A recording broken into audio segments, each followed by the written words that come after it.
Hello, everyone.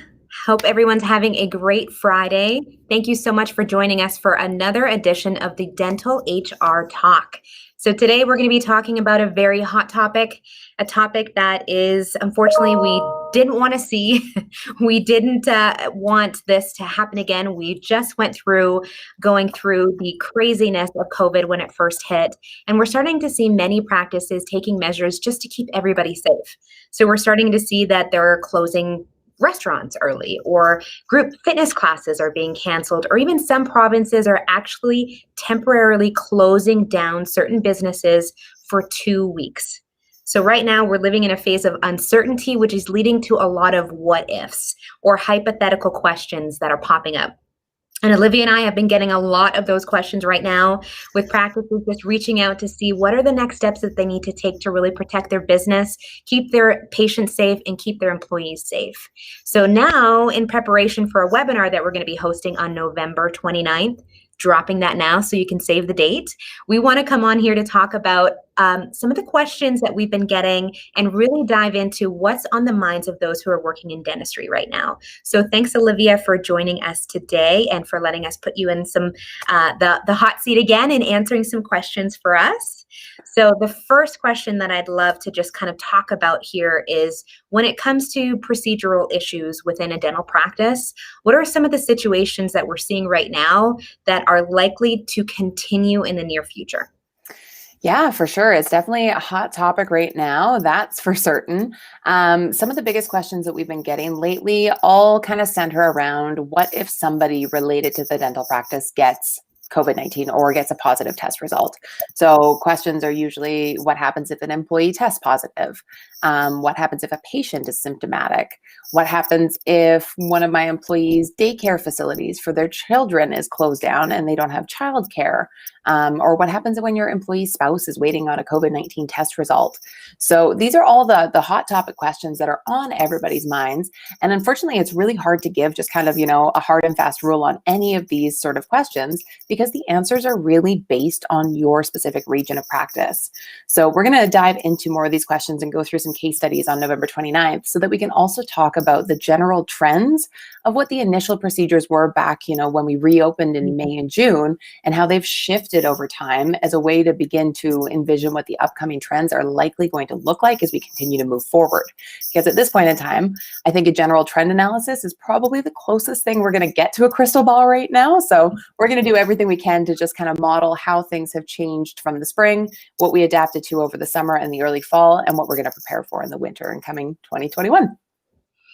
Definitely. So many things to consider. And like you said, wishing that there was a crystal ball to be able to take a look and just, or even like a fast forward button. I've been kind of creating that where it's just like, just take me to when I don't have to deal with this anymore. Absolutely. But so we see, provinces are starting to take the steps right now. Some are even doing mass closures again. Manitoba's on lockdown. Alberta's partially closed. The lower mainland of BC is starting to regionally lock down. And we're hearing more from Ontario with specific closures that are going to take place very, very soon. So what can practice owners be doing right now to prepare? Yeah, for sure. So from what I've seen, these closures, they're calling them circuit breakers, or I guess they have the potential to slow things down, hopefully, which could be either really beneficial or really devastating, depending on how the next coming weeks plan out. In my mind, there's two options. Option one would be that these circuit breakers help to slow the spread and that we do actually reopen in 2 weeks. Option two is that the closures become more extensive and lengthy, like they did in the springtime when we were all told, on, I think it was Friday, March 13th, actually. And here we are again on Friday the 13th. No. Yeah. When we got the notice of those initial closures coming into place. I think the biggest one, was Friday the 13th in March. That's crazy.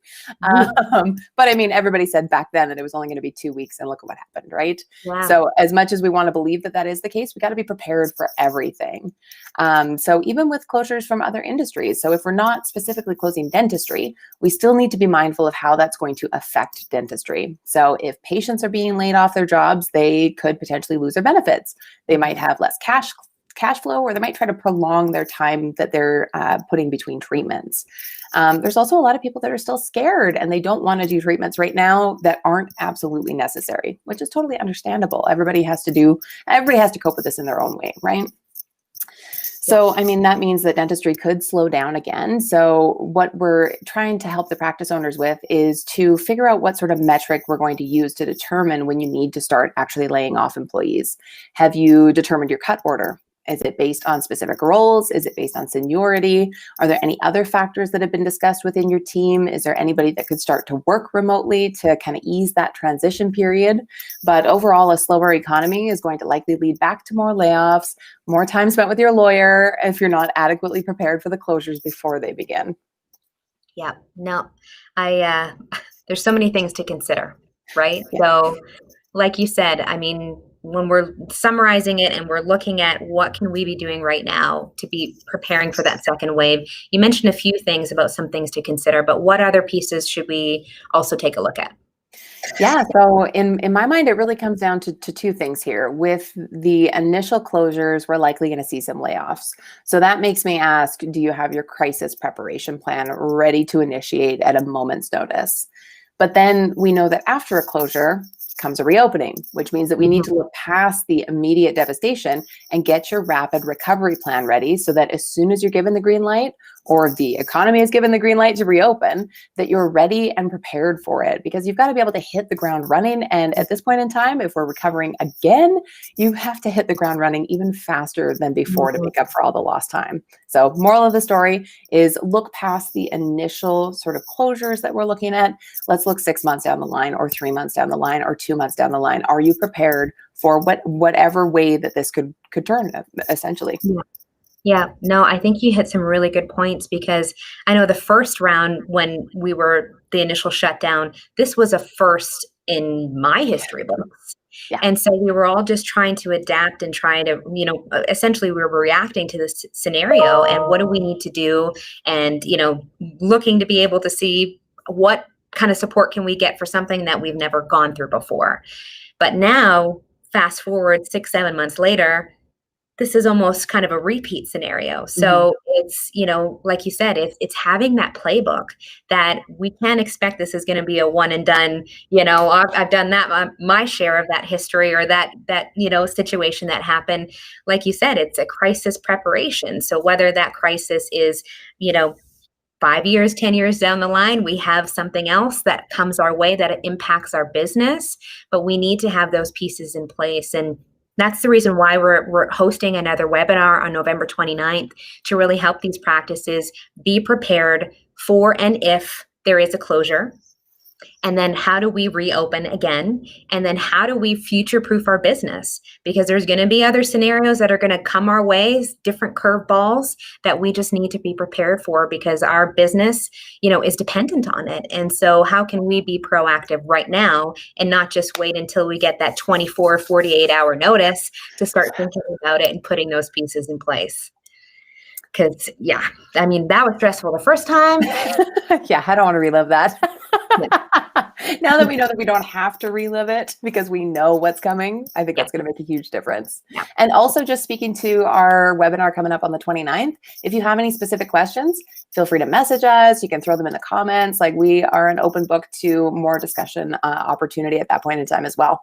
Yeah. And thanks for bringing that up, because we're actually starting to do strategy sessions as well for practices.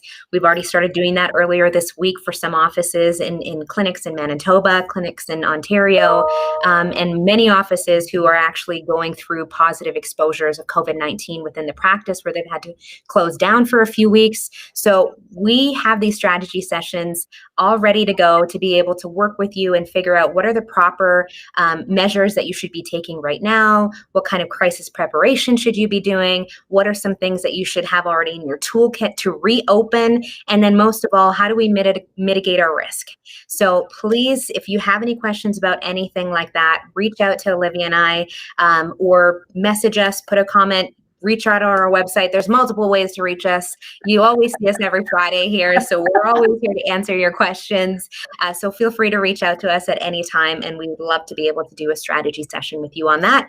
But please join us on November 29th. On Monday, we're going to be releasing the registration, putting that all together. So in that way, you can make sure to join us. It is going to be on a Sunday. We know that everybody is back at work. Time is important to make sure that you're seeing your patients. So we wanted to offer it at a time where everybody would be able to join us. So we'll put that information. But again, feel free to reach out to us. So thanks, Olivia, for going through those steps and helping us really put together and get that thought process going to really get ourselves prepared.